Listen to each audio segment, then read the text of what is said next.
Hello and welcome back once again to Judicious Amit Sharma classes.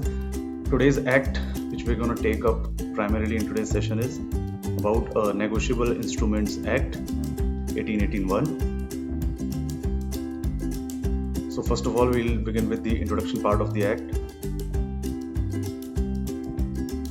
Right. So this act, this Negotiable Instrument Act 1881, it basically came into force on 1st of March 1882. That was the date on which it was implemented in the country.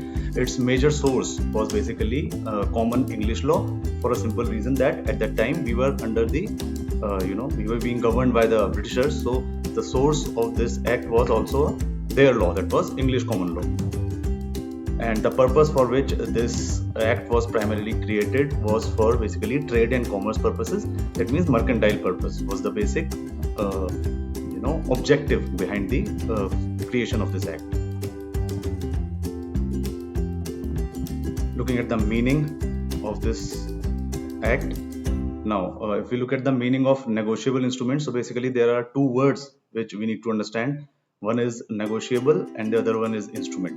If these two words are clear, then we will be able to sail through smoothly with the meaning of this act. So if we talk about negotiable, then over here it means that refers to being transferable, or transferability is what we mean when we call it negotiable, right? And then what is an instrument? Instrument is any written document.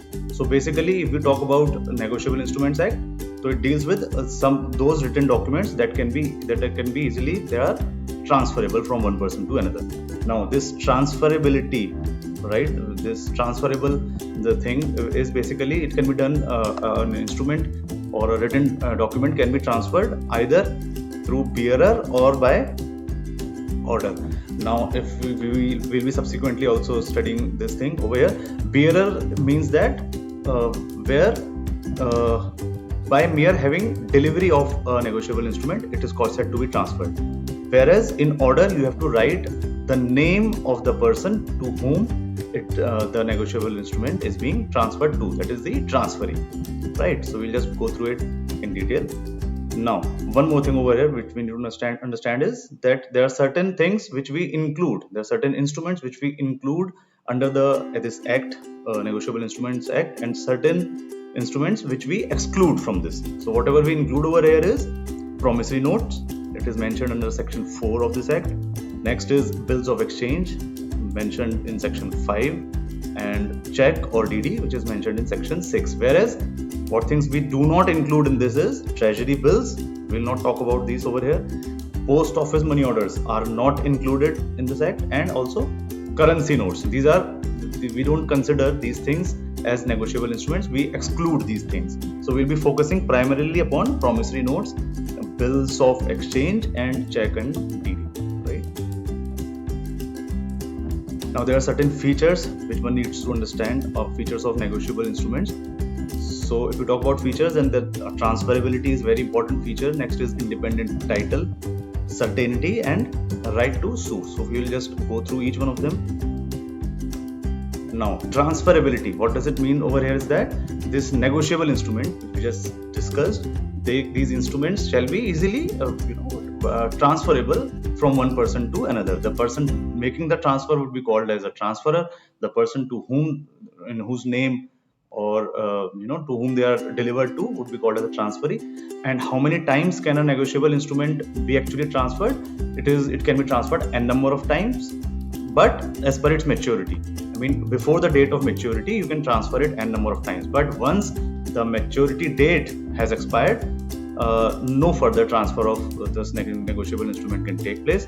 Now, transfer of negotiable instrument can be done by either endorsement, right, by order instrument, and it can be done by writing the name of the person to whom it is being endorsed. You have to write the proper full name of the person to whom you are endorsing that negotiable instrument. Whereas if you talk about delivery, then you don't need to write any name of the person, the name of the transferee you don't need to write. It can be simply negotiated through delivery only. For example, in general parlance, we see a self-check. So a self-check is basically a check which can be, the payment of which can be received by anyone who presents it in the bank, and if self is mentioned over there, right? So basically by delivery only, that instrument gets transferred. So transferability is another feature. Next is independent title, right? यहाँ पर the only rule which you need to understand is title of transferee is independent from the title of transferor, meaning that even if the title of transferor is defective, it will not affect the title of the transferee, right? As you can see on your screen, defective title of the transferor will have no effect on the title of transferee, but there are certain conditions, two conditions primarily, which need to be satisfied.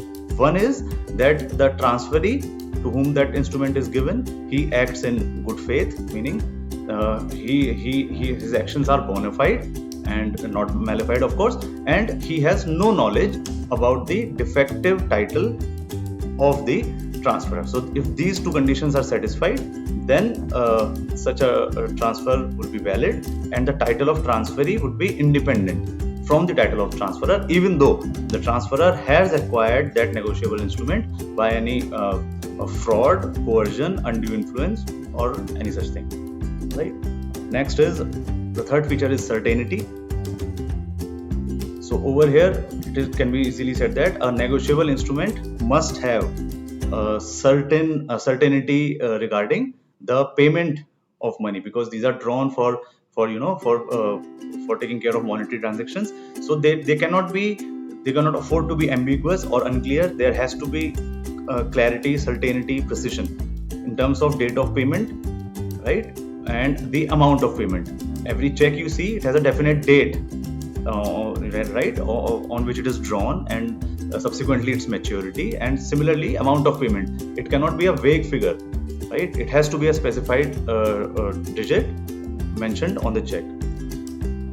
Last feature is right to sue. Right to sue means right to file cases, court cases. So and over here, if we talk about negotiable instrument, then such right would be to in respect to demanding money, because we are talking about negotiable instruments over here. So right to sue is basically the right to demand money on that negotiable instrument, right? And who has got these rights? किन लोगों के पास ये right होता है? First is holder, as mentioned in section 8 of this act. Now, who is a holder of a negotiable instrument? A holder is any person who is having the possession, and not only the possession, but also is entitled to receive the payment. He would be called as a holder. So two conditions are needed to be satisfied over here. He must have the possession of the negotiable instrument, and he must also be entitled to receive the payment thereof. And next is holder in due course. It is defined under section 9 of this act.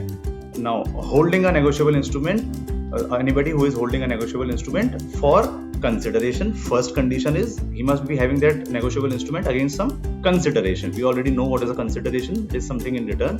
Next is he's having that negotiable instrument, he's holding it in a good faith, and of course before the time period of maturity. So this is the holder in due course. Next, negotiation. We'll just need to focus upon this a bit at length. Now, if we talk about a negotiation of these negotiable instruments, so it can be done by either delivery, like I said, and it can be by endorsement, right? So by delivery, it is done through bearer instrument. Anybody who is having the possession of that instrument would be called as he's having that the instrument has been negotiated by delivery, right? Whereas if we look at by endorsement, then endorsement through, if we do it the negotiation, then it can be either a general or a blank endorsement, special or full endorsement, restrictive endorsement, partial endorsement, and conditional endorsement. And all these 5 can be done by order instrument, meaning that there has to be something in written on these instruments, right? Now, one more thing about bearer instrument is that, which we need to understand over here, is a bearer check is valid. We have already seen, we will see in the subsequent slide as well. A bearer check is one. So a bearer check is absolutely valid. Example is self-check. But a bearer bill of exchange or a bearer promissory notes, they are absolutely invalid, right? Now, we'll talk about endorsement by general or blank, first one. So if on an instrument it is written that pay to, and there is a blank over here. I mean, the name of the payee is not mentioned, the name of the transferee is not mentioned. So that is called as a general or blank endorsement, right? This is also valid, and such thing can be further also endorsed. Next is special or full endorsement, whereas the name of the person is mentioned, right? So it is called as special or full endorsement. Next is restrictive endorsement, where you are putting in a restriction on that instrument by writing pay to the name of the person, and after that you written only. So only that person is entitled for the payment of such an instrument. Next we have partial endorsement, meaning that suppose the negotiable instrument at hand, उसकी value is around 20,000 and you are endorsing it for only 10,000 rupees. So that is partial endorsement, and such an endorsement is not valid. Yes, it is an invalid endorsement. Last is conditional, right? Which is basically without risk. It's also called as sans recourse, where the transferor will have no liability even though the instrument is dishonored or the payment is not made to the transferee. So this is conditional, right? This is all about negotiation. Next we have the various classifications of negotiable instruments. So first is on the basis of location, right? So negotiable instrument can be classified on the basis of location as well. First over here is inland instrument, mentioned in section 11, which is an instrument which is drawn in India. Now there are two conditions which need to be satisfied in case we can call an instrument as an inland instrument. Drawn in India ke andar there are two situations which I'll just explain. Whereas moving ahead, on the basis of location, if you look at the other one is foreign instrument which is not drawn in India. What is the difference? What are the conditions? I'll just let you know.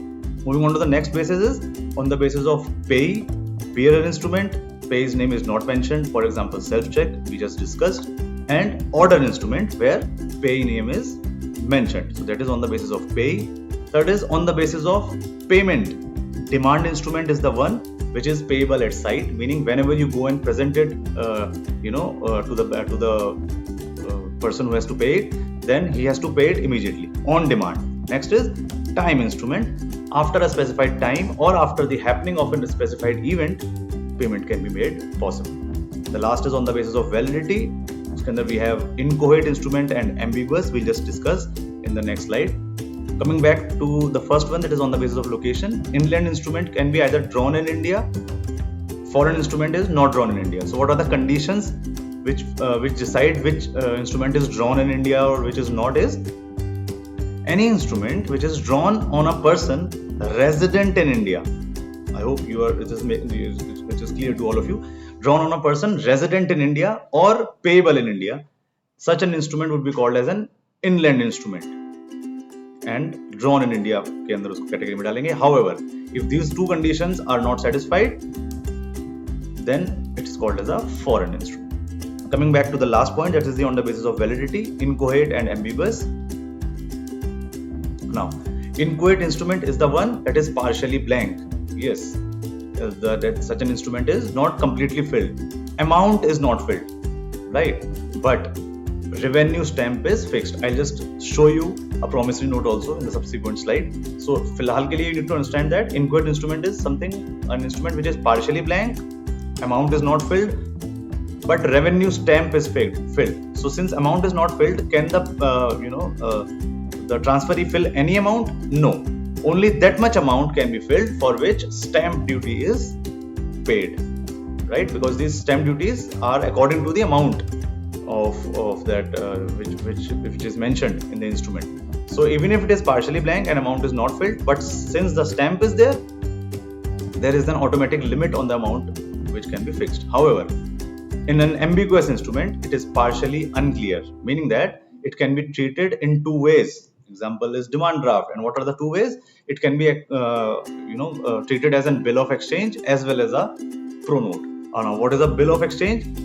Suppose you went to a bank and you got yourself a draft to be made over here from that particular city X, and you wanted to be paid in city Y, right? So basically that DD would be payable in city Y, right? But you have got it from city X.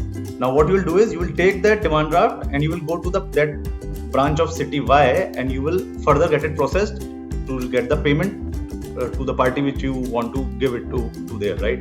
So in bill of exchange, it doesn't matter which branch of the bank you visit, right? Because it is the internal matter of the bank, right? You just want your payment to be given to the party in city Y. No matter your account is in city X, but the bank is same, only the branches are different, doesn't matter. If we look at it as a point of view of a pro note, that is a promissory note, demand draft is a promise from the bank to pay that amount to your order, right? So again, this ambiguous instrument is called ambiguous because it is unclear, because it can be treated in either ways, as a bill of exchange or a promissory note, but it doesn't matter, right? But it is also a valid category of negotiable instruments. Next, we talk about bills of exchange, which is mentioned in section 5 of this act, and we'll just look at it with the help of an example. Suppose there is a seller and a buyer, right? And a seller, what he does is he sells his goods to the buyer worth rupees 2 lakh, and this sale is done on credit, right? Payment would be received later. Now buyer says that I will pay your goods after 2 months. So credit period over here is 2 months, which the buyer is demanding. Now seller says okay, but he says that I want your signature on a written document just to make his money, this payment secure, right? So he says that okay, you can pay me after 2 months, but you need to sign a written document. Now this is an example of a bill of exchange. It's a sample format. Amount 2 lakh rupees, place and date would be mentioned, the duration 2 months is 60 days as mentioned over here, right? And seller writes, yani seller is making this bill of exchange, means he's drawing that bill of exchange, writing a seller writes or draws a bill, a written document called a bill. It would be called as a bill of exchange. And buyer, what he does is he puts his signature on the bill, accepted over here. As you can see, he will just sign it over here. The buyer, he will be called as a drawee, right? So the person who is drawing that bill of exchange is the seller over here, so he would be called as a drawer. And the person who is who has accepted this bill of exchange would be called as a drawee, right? So seller writes or draws a written document called a bill, buyer puts his signature on the bill. So this is a bill of exchange, right? Now moving ahead, this bill of exchange is basically a bills receivable for the drawer or the seller. Obviously he will be getting payment after 60 days from the buyer for his goods. So this bill, the same bill, would be considered as called as a bills receivable, because he will receive this money, right? So since it is bills receivable would be an asset for the seller, obviously, because he will be getting payment at a later date from the buyer for the goods he has sold on credit. So such a bill is an asset for the seller, whereas for the buyer, the same bill is a bill payable, because he had to pay. He will have to pay for this bill at a future date. So it is not an asset. It's going to be what? It is going to be a liability for the buyer, right? The same bill. Okay. Next, we can call the seller a creditor or a drawer as well. Drawer because he has drawn this bill of exchange, seller because he has sold his goods on credit, and creditor because he has got to receive some money from the buyer. Similarly, if we look at the buyer, we will call it as a drawee because that bill of exchange is drawn on him. He is the buyer of the goods, and debtor because he has purchased those goods on credit. Right? Now, what the creditor, seller or drawer can do with this bill of exchange, he can retain the bill till due date, 60 days. As soon as those 60 days are over, after the completion of 60 days, he can demand his money. Or he can also go for bill discounting, means discounting of bill by a bank. He can choose to not wait for 60 days, immediately go to a bank, present this bill of exchange, and suppose it's for 2 lakh rupees, and he says, okay, give me 1,90,000 only. I don't want to wait. You keep this bill of exchange, and you can later on, when the maturity period the due date gets over, the bank can go and collect the money from the buyer or the debtor or the drawee. right? So he will not wait, but he will just take lesser amount. From 2 lakhs, he will not take entire 2 lakh, he will take 1,90,000, and 10,000 he will give to the bank for the purpose, right? He can also endorse the bill. The seller, if he has to make payment to any other party or to any other vendor, he can do it. He can endorse it further, or he can get the bill collected by the bank. Yes, there is also a facility nowadays being provided by the banks, but only if you are having an account in that bank. So what you can do is you can just direct your bank to collect that money after the due date from the drawee, right? Next, we move on to promissory note mentioned in section 4 of this act. Now this is a sample of a promissory note as appearing on your screen. You will be writing an amount, date and location on which this promissory note is made, and just, there are simple languages. I, Mr. whatever the name is, promise to pay, the pay's name would be here, or to the order a sum of whatever amount, it has to be mentioned over there, and interest rate if applicable per annum, right? Now promise to pay any person, any individual, any company, or to the order of whom? This pay only, right? The maker will sign this and a stamp would be fixed, like I just mentioned, right? This is a sample of that. Certain essential elements should be there in a promissory note. What can be? That it should be in writing and signed by the maker. It should be in writing and it should be signed by the maker. There must be a promise to make a payment of certain money. And one more thing, the promise has to be mandatorily what?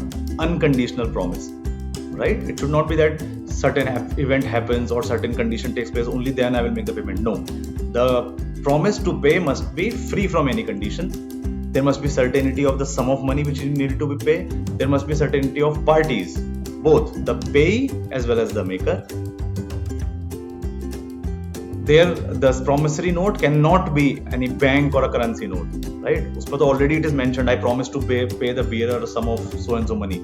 So that currency note will not be a promissory note, and it can be payable to order only, not bearer. Means in promissory note, it has to be the name of the payee has to be in writing, right? By order, that means, not bearer.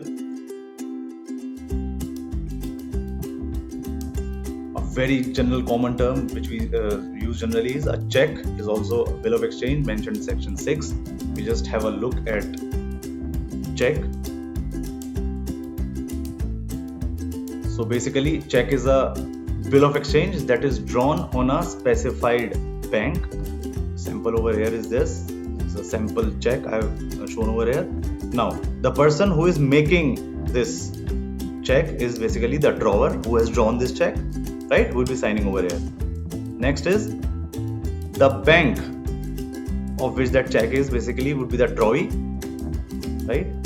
The person to whom the payment is to be made, whose name is mentioned, is payee. And one more thing is, such a check can be either payee or it can be payable to bearer also. It means in case of a check, because if you look at any check, there is pay, so gap, and then there is a or bearer option. So yeah, that means that payable to bearer is allowed in case of a check, right? Now, we'll also classify these checks as truncated check, electronic check, order check, bearer check, and cross check. Just a small discussion about each one of them. So, what is a truncated check? Now, if we look at the literal meaning of the word truncated, it means to make something shorter, right? To reduce something in size to make it shorter. Now, what happens over here is simple, that bank scans the physical copy of the check to create what? A scanned image, right? So bank what does is it will create a scanned copy of the check. Now what this will help is, because nowadays the entire banking system is online. Now making a soft copy or making a truncated check will basically help the bank to cut short the clearing cycle of the check, right?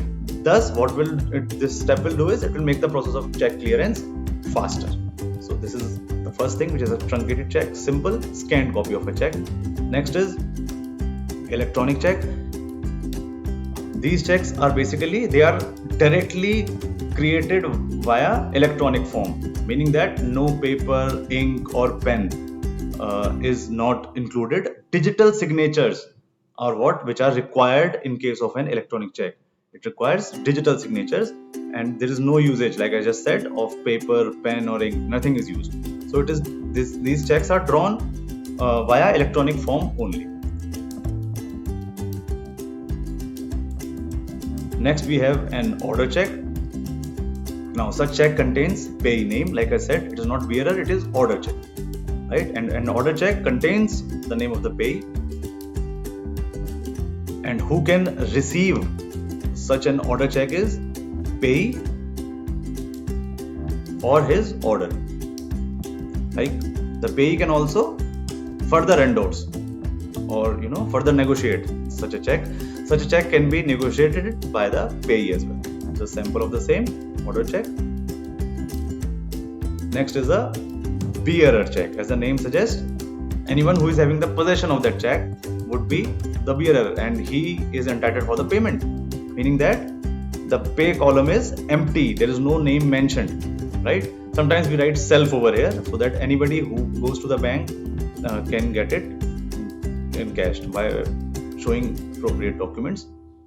Next is a crossed check, a very common term.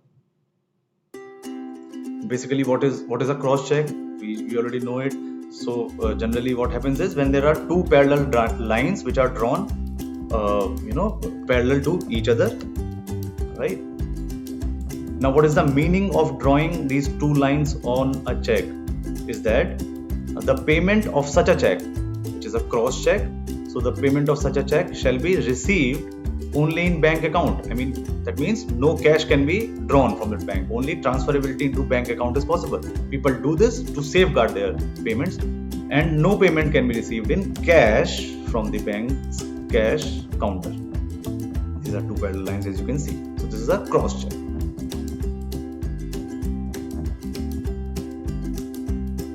Now, let's look at the crossing of a check in a more detailed manner. Crossing of a check, if we talk about it, it can be done either general crossing mentioned under section 123, it can be a special crossing, section 124, and not negotiable crossing, which is mentioned in section 130. So talking about the first one, that is the general crossing, section 123. Again, since it is a crossing, then obviously two parallel lines will definitely be drawn over here. Now, what makes it special is that name of payee is written between the lines. Not only two lines are drawn, but also the name of the payee is written between the lines, or these words can be written. What is account payee is written between these two lines.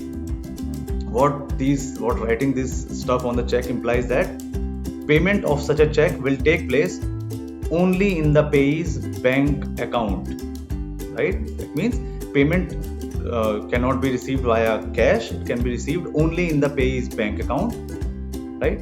Such a check can be deposited in the payee's bank account only. This is a sample of this. Two parallel lines, either blank or the name of the company in case of you're making a check in the name of a firm, or by writing account payee.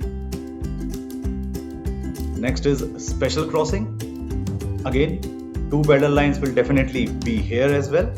But instead of writing the payee's name, what is written in between those lines is the name of the bank. Yes, the name of the bank is written between those two parallel lines. Now, what does it mean is that such a check can be deposited in an account of the specified bank only. Whatever the bank name is mentioned between those two lines, so this check can be deposited only in an account of that specified bank itself. And the bank whose name is mentioned between those two lines would be called as a collecting bank, right? As you can see over here, right? So the person to whom the payment is to be made will first have to go to the collecting bank, right? Get his, claim this money amount and get it transferred to his own bank. Next is not negotiable crossing, which is mentioned under section 130 of this Act, Negotiable Instruments Act. Such a crossing involves writing the words not negotiable between the two lines. So two lines are here also. It's going to be two parallel lines are going to be here as well. But instead of writing anything else, the payee name or bank name, whatever, what is mentioned over is not negotiable. Now, what does this mean? This check can be further negotiated. However, the title of transferee will not be a better title than that of the transferor. Meaning that in case such a check gets dishonored, right? So the transferee will not, under any circumstances, be able to initiate legal proceedings against the transferor because of the fact that the transferor has written not negotiable. He has freed himself from any of the liabilities arising out in case of dishonor of such a check. Now, if a check is made once, will it gonna be valid forever? Absolutely not. There is a date for maturity of a check which we are gonna study now. So maturity is basically the validity period of a check, right? So maturity, when we talk about maturity, we are basically talking about the period of validity of the check, right? Now, there has also been some changes regarding this date of maturity of a check. Earlier, the check was valid for a period of 6 months from the date on which it was drawn, but amendment was made into this rule, and the RBI, the Reserve Bank of India, it reduced this maturity date from 6 months to 3 months. So earlier it was the validity was 6 months. Now the validity of a check is only 3 months. And after this expiry of 3 months, unlike other traditional negotiable instruments where grace days are allowed, in case of a check, there is no concept of any grace days over here. Now we'll talk about dishonor of check, which is mentioned from section 138 to 142.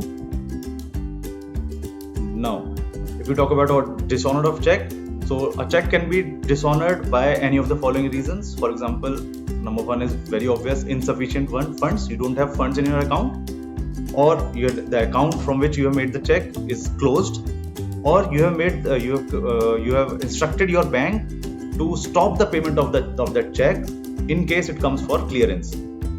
And the last can be maturity date if it is over. So these can be some reasons for behind a dishonor of a check. Now, what is the consequence of check dishonor? So basically, a dishonor of a check under the eyes of law is considered as a breach of contract. We have already studied about breach of contract. I just upload a link over here as well. So it is considered as a breach of contract. It is treated as a criminal offense. Yes, dishonor of check is a criminal offense. Now, what is the procedure? I mean, once the check gets dishonored, what next? So first of all, what's going to happen is the bank will inform the payee, right? And the bank will inform the payee about the dishonor of the check and the reason thereof. This is the first. Next, now what the payee will do, because he needs his payment, right? So payee serves the legal notice to the drawer, the person who's making the check, within 30 days of bank's information. Yes, this legal notice needed to be served within 30 days of the information of the bank about the dishonor. Next is payee gives further more 15 days time to drawer to make complete payment, and within these 15 days the drawer has to make the entire payment, not partial, not 1/4, nothing less than the complete payment. Now, after this period also expires, after the expiry of 15 days, the payee can file court case within 1 month against the drawer. After the expiry of 15 days, the payee will have 1 month to file a suit. Now, once it is proved and once the court has given its judgment, the punishment can be, there can be imprisonment of up to 2 years and penalty up to double the amount of the check, right? Apart from any interest which is applicable, right? So that is it regarding your bills of exchange topic, and negotiable instruments, and we'll just cover. We have just already finished business law over here, and we'll be uploading more videos regarding to law as well as management in the near future. So till then, thank you so much for watching, and stay safe, stay blessed. Best of luck. Thank you so much.